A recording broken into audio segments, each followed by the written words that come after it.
omicidio-suicidio, trovato anche un fucile da caccia sul posto, i carabinieri. Tragico schianto a Crocetta del Montello, centauro di 40 anni finisce contro un'auto che stava uscendo da una stradina, impatto violentissimo, i testimoni su quel rettilineo, tutti corrono. Domenica difficile sulle strade del Trevigiano, incidente a Meolo lungo la Trevisomare tra due auto e un secondo, a Revine Lago 5 feriti, traffico in tilt. Festa della Repubblica in Piazza della Vittoria, alla celebrazione presente anche il vescovo di Treviso Michele Tomasi, la sua benedizione che sia davvero una repubblica fondata sul lavoro. Autista Mom preso a calci da un passeggero senza biglietto, il presidente Colladon chiede di vedere il prefetto. Per Maria Rosaria Laganà irrealistico avere agenti sugli autobus. Amministrative 2021, Fratelli d'Italia, forte dell'ascesa di Giorgia Meloni, chiede più rappresentanza sul territorio, avanza il comune di Montebelluna e il sindaco Conte, questo consenso si sgonfierà. Ristoranti presi d'assalto per la prima serata di cena consentita all'interno dei locali, il nostro reportage tra le trattorie di Treviso. Boom di presenze in giornata Caorle, meta scelta da tanti trevigiani, il sindaco Luciano Striuli soddisfatto, è un successo oltre le nostre aspettative. Eccoci come sempre in diretta, buonasera, ben ritrovati, buona festa della Repubblica a tutti voi. Allora questa edizione del notiziario si apre con un'ultima ora, in collegamento per noi ci sono Daniela Sizia e Simone Merlo, siamo a Spresiano per un caso probabilmente di omicidio-suicidio, vedo già la nostra Daniela collegata in diretta da Spresiano. Daniela, buonasera. Buonasera Anna, buonasera ai telespettatori. Sì, l'hai detto già tu, e purtroppo è un omicidio-suicidio, una tragedia avvenuta qui in via 24 maggio a Spresiano. La casa la vedete alle mie spalle, lì ci sono anche tutti i carabinieri ed è un viavai di persone. Un uomo di 80 anni, il suocero avrebbe, dopo una violentissima lite, avrebbe imbracciato, il fucile avrebbe sparato alla nuora di 50 anni uccidendola, poi sarebbe andato in un ricovero degli attrezzi e lì si sarebbe tolto la vita. A pochi metri dal suo corpo è stato trovato il fucile, mentre il corpo della donna è stato trovato nel cortile di casa. Ora si sta cercando di ricostruire quello che in realtà è proprio accaduto, perché liti che evidentemente non sono state liti solo di oggi, ma liti che continuavano sempre da tempo. Il sindaco della Pietra è venuto qui proprio alcuni minuti fa per parlare con la famiglia e ha detto siamo sconvolti, siamo davvero sconvolti, una famiglia conosciutissima in paese. Io dice non me la sento di dire nient'altro, conoscevo lui, conoscevo anche lei, abbiamo anche parlato con i residenti, una famiglia tranquillissima, sembra insomma che non faceva presagire nulla di quanto è accaduto, e come vi ho detto adesso c'è un viavai di persone, di amici, di conoscenti che stanno cercando di capire, che stanno venendo qua anche per consolare il marito della donna, e qui all'interno del cortile ci sono ancora i carabinieri che stanno cercando di sentire un po' tutti e di ricostruire quanto avvenuto proprio nel tardo pomeriggio. Anna, questo per il momento è tutto qui da Spresiano. Se magari ti richiederò la linea fra qualche minuto, quando riusciremo a parlare anche con i carabinieri per capire qualcosa in più. Benissimo, grazie alla nostra Daniela Sizia. Allora noi andiamo avanti con il nostro notiziario e purtroppo da Spresiano ci spostiamo a Crocetta del Montello, dove c'è stato un incidente mortale oggi nella tarda mattinata. È morto un centauro di 40 anni.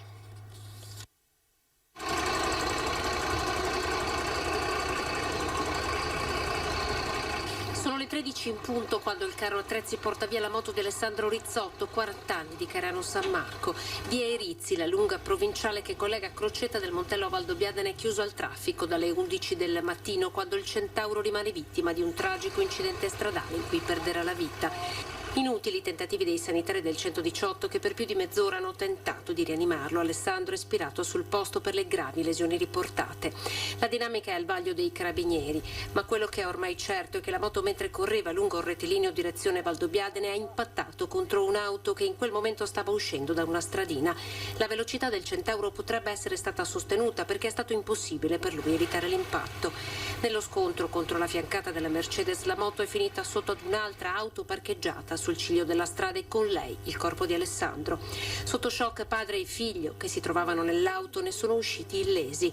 Il botto è stato avvertito dai residenti di via Erizzo e qui al Glamour Bar, distante poche centinaia di metri, il titolare sconvolto ha detto di aver più volte scritto al comune affinché venga messo un autovelox lungo la strada, un rettilineo che invita a correre.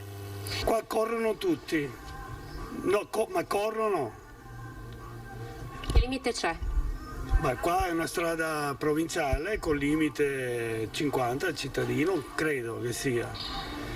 Però corrono molto, addirittura qua si sorpassano, è un disastro. Tu puoi mettere semafori, puoi mettere strisce pedonali, puoi mettere quello che vuoi.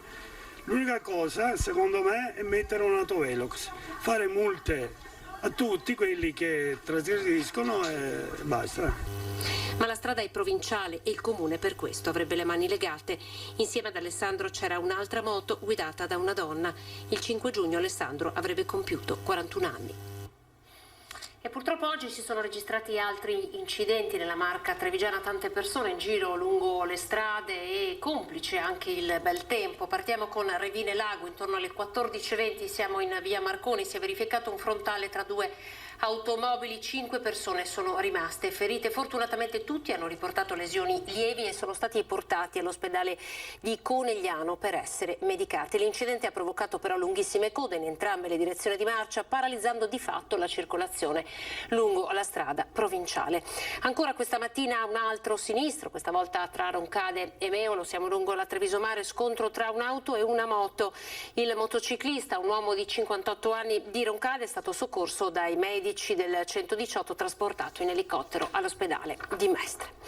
Voltiamo pagina, festa della Repubblica con una celebrazione sobria. Andiamo in Piazza della Vittoria. Per la prima volta dopo tanto tempo è arrivato anche il vescovo, Monsignor Michele Tommasi.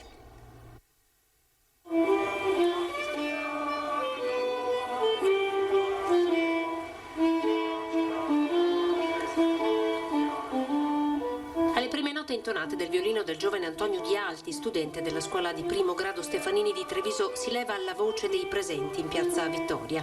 Autorità civili e militari, ma anche cittadini comuni accorsi per assistere alla 75esima cerimonia dell'anniversario della Repubblica Italiana.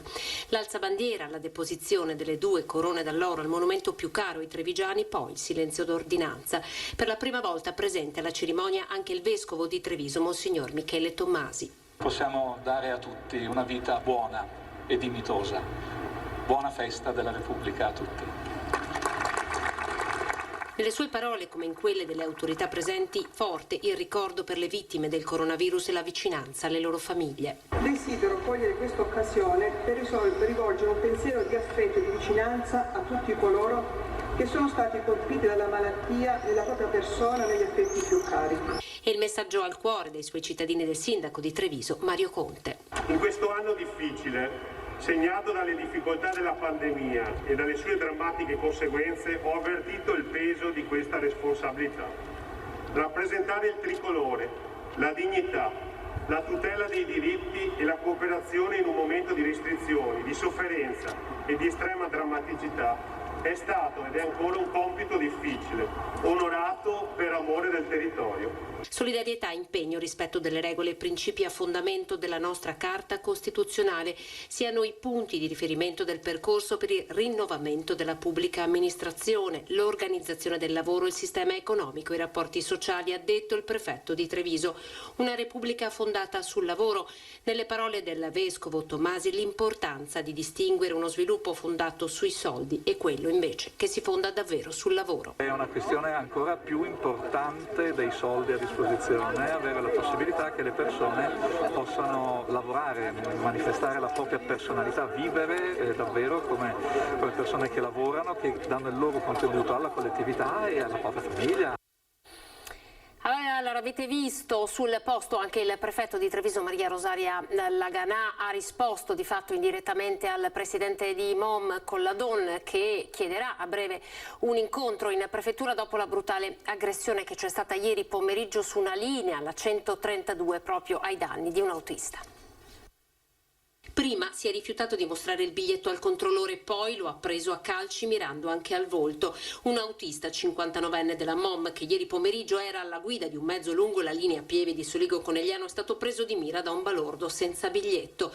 L'ennesimo episodio di violenza, come denuncia il presidente di MOM Giacomo Colladon, intenzionato ora di incontrare il prefetto di Treviso Maria Rosaria Laganà, che proprio su questo oggi si è espressa. Come si può intervenire? Ora immaginare, come qualcuno dice, di poter mettere un poliziotto, un carabiniere su ogni corsa o ad ogni fermata evidentemente è una cosa improponibile, non è neanche prevista dalle regole di ingaggio delle forze dell'ordine evidentemente. Tra l'altro diciamo che il sistema dei trasporti è già attenzionato perché comunque ci sono dei servizi nelle stazioni più grosse, le fermate, anche legate al discorso della scuola, come sapete dove riprendere senza assembramenti, insomma quindi sicuramente le forze dell'ordine nel controllo del territorio attenzionano anche questa realtà. Certo appunto non si può intervenire, tanto più per fatti che sono assolutamente imprevedibili.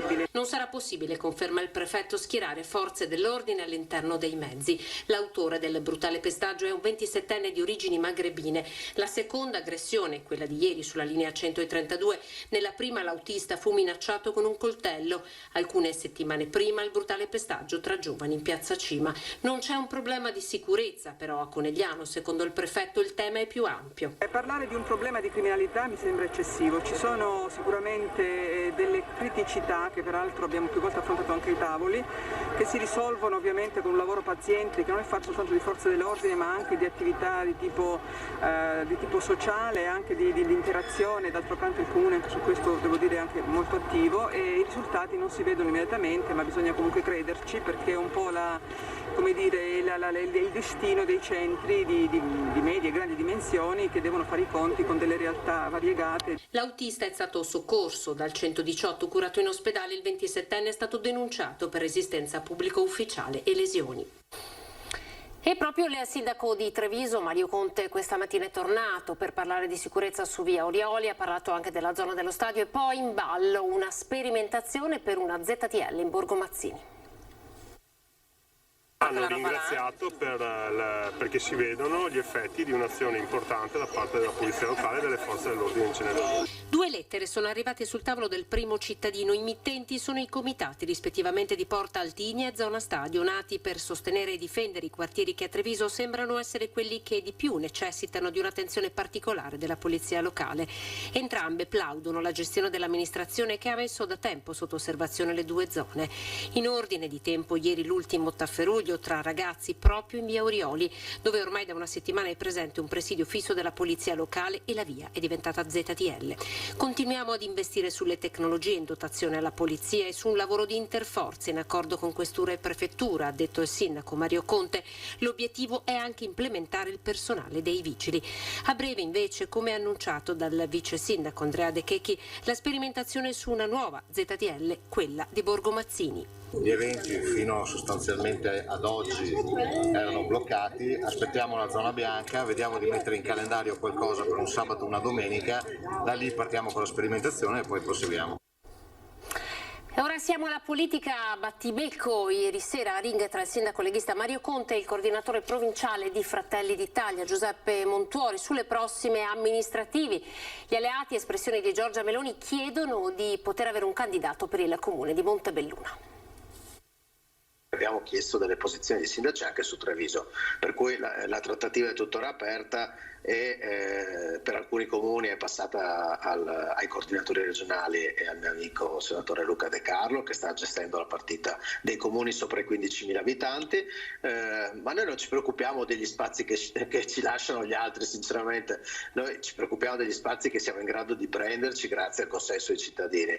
Fratelli coltelli o forse no? Certo è che, come è stato evidente ieri sera a ring, Fratelli d'Italia insieme alla Lega da sempre nella grande coalizione del centrodestra inizia a dimostrare una certa insofferenza sul ruolo che l'alleato vorrebbe avesse nelle prossime amministrative. Non ci sono infatti ad oggi candidati espressione di Fratelli d'Italia, partito rappresentato a Roma dal veneto Luca De Carlo e che di fatto oggi è l'unica opposizione al governo di Mario Draghi. La Lega infatti continua a volere sul territorio i suoi nomi anche per contenere, per così dire, l'ascesa di Fratelli d'Italia. Noi abbiamo chiesto il candidato sindaco sindaco di Montebelluna, non glielo nascondo. Le trattative sono già sul tavolo nazionale di Giorgia Meloni. La Lega guadagnerà voti nei sondaggi con la ripresa post-pandemia, ne è convinto invece il sindaco Mario Conte. Allora, l'exploit di Fratelli d'Italia è destinato anche a terminare da un punto o appiattirsi. Che aggiunge smarcandosi, è una partita delle segreterie, insomma partita aperta, ma la trattativa si preannuncia intricata, soprattutto se il fenomeno Giorgia Meloni dovesse confermare un risultato al di sopra delle aspettative degli stessi iscritti.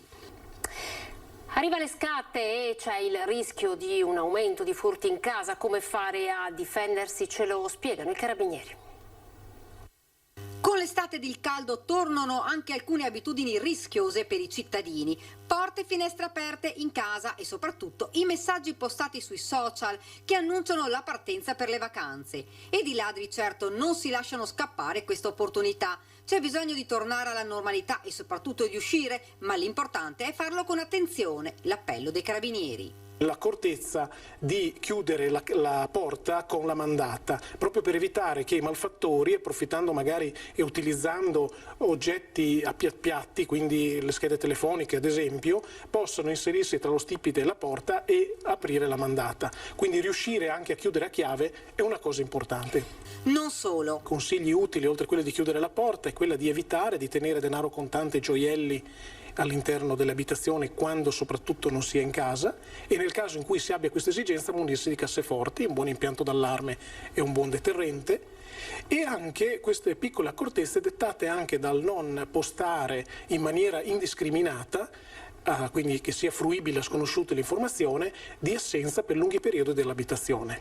La collaborazione poi dei cittadini diventa un punto di forza per i carabinieri. Se notate qualcosa non aspettate, fatevi avanti, dice il maggiore Zampolli. I vicini sono fondamentali. Sono in grado di vedere anomalie e rumori strani che non sono comuni e usuali per loro.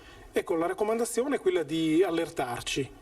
Non avere timore di disturbare, che magari può essere quello che talvolta frena il cittadino, la segnalazione che si reputa magari non attendibile, invece è quella che magari può prevenire la commissione di un reato. Saranno intensificati i controlli, spiega il comandante, in tutte le zone. Non ci sono aree non a rischio.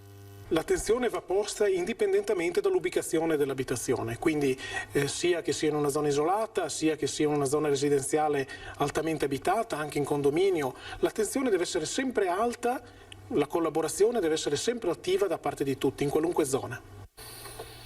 Ancora cronaca, alla vista dei carabinieri hanno tentato di fuggire ma sono stati bloccati e deferiti in stato di libertà per detenzione ai fini di spaccio e resistenza pubblico ufficiale. Si tratta di un trentenne di origini nigeriane e un 35enne del Togo. I due, durante un servizio finalizzato al contrasto dello spaccio di sostanze stupefacenti, hanno tentato di eludere un controllo. Fermati dai carabinieri nella tendenza di Oderzo, sono stati trovati con 30 involucri di hashish per un peso complessivo di 43 grammi. Lo stupefacente è stato posto sotto sequestro. Cambiamo decisamente argomento. Da domani apertura, saranno aperti gli slot per le prenotazioni dei vaccini anche per gli over 12, dunque per gli adolescenti. Ne ha parlato anche oggi la dirigente dell'ufficio scolastico provinciale Barbara Sardella. Sentiamo. Era stato annunciato, domani tutti potranno vaccinarsi dai 12 anni in su. Una notizia importante per molti che attendevano questo giorno con impazienza. Quest'anno è stato difficile per tutti, ma soprattutto per i giovani, costretti a rimanere a casa, a scuola solo per qualche giorno alla settimana, oppure in didattica a distanza. I ragazzi sono stati quella fetta di popolazione che hanno subito più che altro effetti indiretti della pandemia. Abbiamo saputo, insomma, le sofferenze che ancora si trascinano relativi all'isolamento sociale. Ecco, oggi è la giornata, credo, della ripresa. Sulle vaccinazioni Barbara Sardella è chiara. La speranza è che i ragazzi aderiscano alla campagna di vaccinazione. L'augurio è questo, perché abbiamo atteso questa bella notizia che anche i giovani potessero vaccinarsi, soprattutto per poi ricominciare a settembre con maggiore serenità. Quindi ci si spera che, visto anche le rassicurazioni anche sui effetti che non sono assolutamente indesiderati in questa fascia della popolazione, la maggior parte di loro possano vaccinarsi. Della stessa opinione il presidente della provincia Stefano Marcon, che però sottolinea. Io sono favorevole ai vaccini, sono contro l'obbligatorietà, nel senso che bisogna fare campagna di informazione per convincere della bontà di vaccinarsi, quello è un processo che nel tempo ha debellato tante malattie, quindi anche questa. Vaccinazione dunque ai più giovani per mettere il nuovo anno scolastico in sicurezza, ma anche per prevenire nuove ondate. Ne è convinto il noto virologo Fabrizio Pergliasco, che abbiamo intervistato. Vaccinando i ragazzi, in particolare gli adolescenti, si ridurrà anche quello che comunque è successo durante questa fine anno scolastico, cioè scuole di fatto comunque chiuse, no? Perché è vero che c'era la didattica in presenza, ma tanti focolai ripetuti, vuoi per un caso tra i docenti, vuoi per un caso appunto fra uno dei ragazzi, e quindi per mantenere una continuità scolastica la migliore possibile in presenza, la vaccinazione sarà importante. Mettere al sicuro i più giovani anche per blindare l'anno scolastico 2021-2022 sono diversi motivi per immunizzare i ragazzi tra i 12 e i 15 anni. Per Fabrizio Pregliasco, virologo dell'Università di Milano, tra le voci più autorevoli di questa pandemia. Ma la ragione, dice il professore, sta ancora una volta nei numeri. Il virus, seppur in maniera meno significativa, ha colpito anche le nuove generazioni. Il 23% dei casi notificati è nella fascia di età 0-18 anni. Vero è che solo l'1% di questi casi determina ospedalizzazione nei ragazzi, l'85-90% della casistica nei ragazzi ha una positività con una situazione di asintomatica o paucisintomatica, cioè poca roba. Però 30 decessi ci sono stati in Italia e un certo rischio ancora c'è in tanti ragazzi con problematiche di fragilità. Più in generale la vaccinazione ai più giovani serve per spegnere nuove eventuali ondate. Il problema più grosso è proprio questo, quello di far una barriera al virus, perché con questo primo giro di vaccinazioni non riusciremo a eliminarlo, riusciremo a avere una convivenza più civile con il virus e con una presenza sempre meno importante dei casi più impegnativi. Connesso il tema della terza dose di vaccino, non ufficiale ma a questo punto scontato. Questo primo giro di vaccinazioni non permetterà l'azzeramento della malattia, che rimarrà appunto endemica. Sembrerebbe, ma dobbiamo ancora avere conferma, che la vaccinazione garantisca dai 9 ai 12 mesi di la protezione, però è molto probabile che ci debba essere un richiamo, una terza dose o un richiamo periodico, un po' come l'influenza. Allora, siamo pronti per ricollegarci subito con la nostra Daniela Sezzia da Spresiano. L'abbiamo dato in apertura un caso di omicidio-suicidio. Eccola qui Daniela, eccoci, buonasera, ci sono novità? Sì, buonasera Anna. I corpi sono ancora all'interno dell'abitazione, dovrebbero essere portati via proprio fra qualche minuto. Intanto sono arrivati anche i parenti della donna uccisa. Ricordiamo il fatto, la donna è stata uccisa con un colpo di fucile probabilmente alla testa, poi dal suocero di 80 anni che poi si sarebbe tolto la vita. Se vedete anche vicino a me ci sono anche tanti residenti che si stanno avvicinando, stanno cercando di capire che cosa è accaduto. Noi abbiamo chiesto loro insomma se era una famiglia litigiosa, se c'erano stati problemi, se si sentivano litigi. Loro dicono che di no, che era una famiglia tranquilla, mentre proprio la persona che ha chiamato il 112, che è il vicino di casa, ha sentito delle urla, poi dice ho sentito come uno scoppio e probabilmente è stata l'esplosione del fucile, del colpo partito per colpire la donna. Dice poi non ho sentito più nulla e ha chiamato i carabinieri.